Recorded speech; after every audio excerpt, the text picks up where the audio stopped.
దిశలో భారతీయ జనతా పార్టీ తరఫున మేము పూర్తి స్థాయిలో ఎన్నికల్లో పాల్గొంటాము. అన్ని స్థానాలకు కూడా స్వతంత్రంగా పోటీ చేస్తాము. ముఖ్యంగా గ్రామీణ ప్రాంతాల్లో ఒక నూతన యువ రాజకీయాన్ని ప్రోత్సహిస్తాము. ప్రధానమంత్రి గారు గతంలో ప్రకటించినట్టు 1000 మంది ప్రతి పార్లమెంటులో నూతన యువత ముందుకు రావాలని వారు చెప్పారు. ఆ రకంగా ఈ యొక్క స్థానిక సంస్థల ఎన్నికల్లో తెలంగాణ రాష్ట్రంలో కూడా ఎక్కువ మంది యువతకు ప్రోత్సహించే విధంగా, గ్రామీణ ప్రాంతాల యువతకు ప్రాధాన్యత ఇచ్చే విధంగా ఈ యొక్క స్థానిక సంస్థల ఎన్నికల్లో మేము పాల్గొంటాము. ఆ దిశలోనే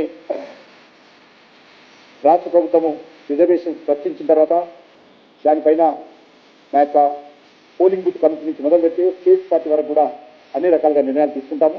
ఆ దిశలోనే ముందుకెళ్లాలని చెప్పి భారతీయ జనతా పార్టీ తెలంగాణ శాఖ ఆలోచిస్తూ ఉంది.